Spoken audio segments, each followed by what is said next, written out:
Halo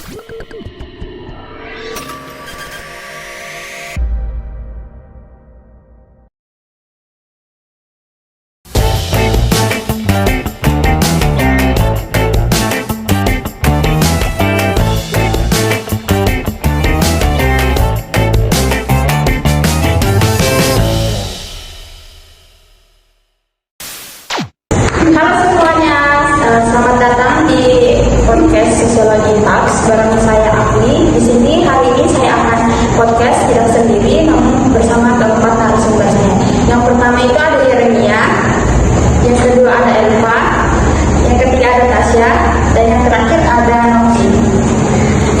Langsung saja kita mulai podcast kita dengan topik yaitu konsep wajib militer di negara berkembang dan negara maju. Langsung saja kita mulai dari narasumber yang pertama yaitu Yeremia. Nah, di sini ada definisi wajib militer. Wajib militer itu adalah kebijakan resmi dari suatu negara yang mewajibkan warga negaranya, umumnya laki-laki, dan di beberapa negara juga perempuan, untuk mengikuti pelatihan dasar militer dalam jangka waktu tertentu sebagai bentuk tanggung jawab dalam membela dan mempertahankan negara. Jadi wajib militer itu tidak hanya soal latihan fisik atau pengamanan tempur saja. Lebih dari itu, ini adalah bentuk tanggung jawab warga negara dalam menjaga kedaulatan negara. Yang artinya, setiap individu dilatih untuk memiliki disiplin, rasa nasionalisme, dan kesiapsiagaan dalam menghadapi ancaman, baik dari dalam maupun luar negeri. Jadi di sini kita akan membahas kenapa sih Korea Selatan itu harus banget masuk militer. Jadi Korea Selatan itu kemana ini? Jadi pria usia 19 sampai 35 tahun itu wajib banget masuk militer. Waktunya lumayan lama, kalau di angkatan darat itu sekitar 21 bulan, kalau laut itu 23 bulan, dan udara itu sekitar 24 bulan. Jadi kalau bisa, jadi hampir 2 tahun lah mereka hidup di dedikasi buat negara. Jadi kenapa sih mereka sebetulnya? Jadi alasannya itu karena kondisi keamanan. Secara jujur atau hukum, mereka itu sebenarnya masih dalam status perang sama Korea Utara. Jadi mereka butuh kesiapan militer yang super ketat supaya sewaktu-waktu kalau ada gesekan mereka sudah siap. Contohnya di Singapura, wajib militer diberlakukan bagi laki-laki selama 20 bulan sampai 24 bulan untuk menjaga kesiapan pertahanan di tengah dinamika keamanan kawasan. Di Israel juga wajib militer berlaku bagi laki-laki dan perempuan karena kondisi regional yang tidak stabil, sehingga seluruh warga dipersiapkan untuk pertahanan negara. Baik teman-teman melihat dari penjelasan komparasi wajib militer di luar negeri dari Tasya dan Novi itu sendiri, gimana sih keunggulan wajib militer itu sendiri? Mungkin bisa Yeremia menambahkan apa sih keunggulan dari wajib militer itu sendiri? Nah, di sini ada beberapa keunggulan wajib militer. Meningkatkan disiplin dan tanggung jawab serta dilatih untuk peraturan tepat waktu dan bertanggung jawab terhadap tugas. Memperkuat rasa nasionalisme, membuat warga lebih mencintai dan menghargai negaranya, menunjukkan kesiapsiagaan negara memiliki cadangan nasional, terlatih jika terjadi ancaman atau darurat, membangun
melihat bahwa dalam sistem conscription dan yang memaksa kader bela diri negara kita itu tetap masif. Datanya nggak main-main, ada sekitar 12.478 kader yang tergabung selama tahun 2020 hingga tahun 2022. Hal ini menunjukkan bahwa kesadaran nasional kita sebenarnya itu sangat kuat. Nah, gimana sih perbandingan dengan negara maju? Yuk, Yeremia bisa kasih gambaran sedikit tentang hal itu. Nah, di sini ada dalam kritis terhadap militer. Yang pertama, dominasi kekuasaan. Militer yang terlalu kuat bisa mengaruhi atau bahkan menguasai pemerintahan sipil. Ini berisiko melemahkan demokrasi karena keputusan penting bisa didominasi oleh kekuatan senjata terbatas. Dan yang kedua, pelanggaran hak asasi manusia atau HAM. Dalam beberapa kasus, operasi militer terutama di dalam negeri dikritik karena berpotensi melanggar HAM seperti penggunaan kekerasan berlebihan terhadap warga sipil. Dan yang ketiga, militer masyarakat.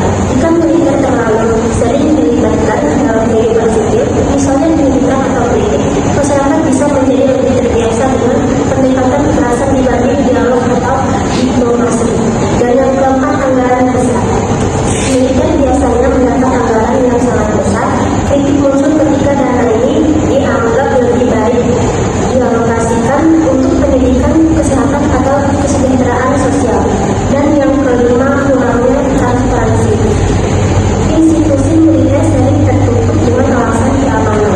Hal ini bisa menyulitkan pengawasan publik dan membuka peluang korupsi atau penyalahgunaan wewenang.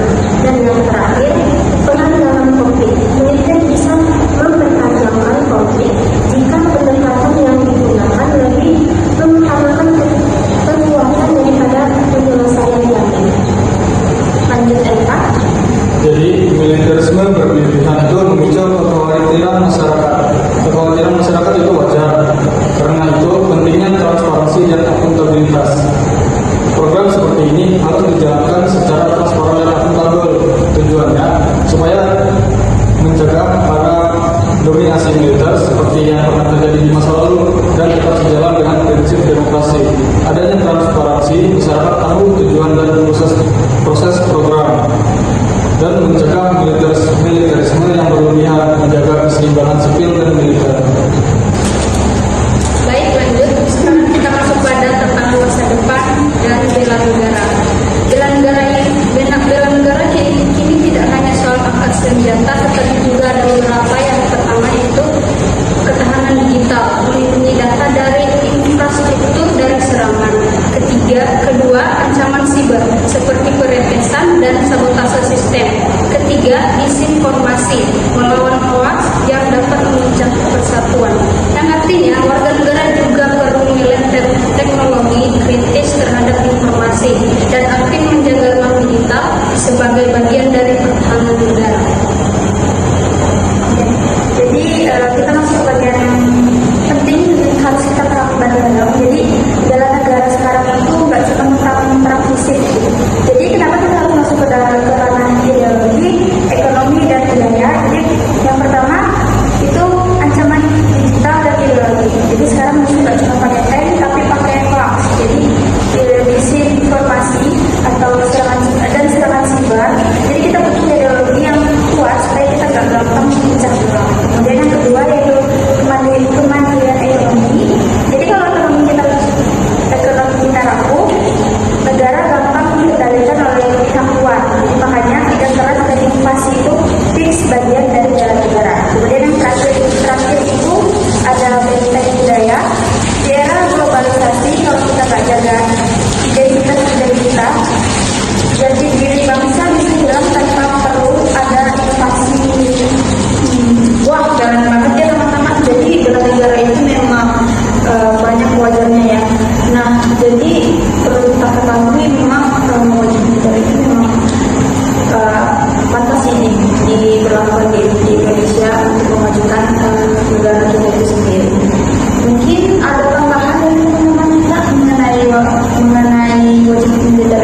soal latihan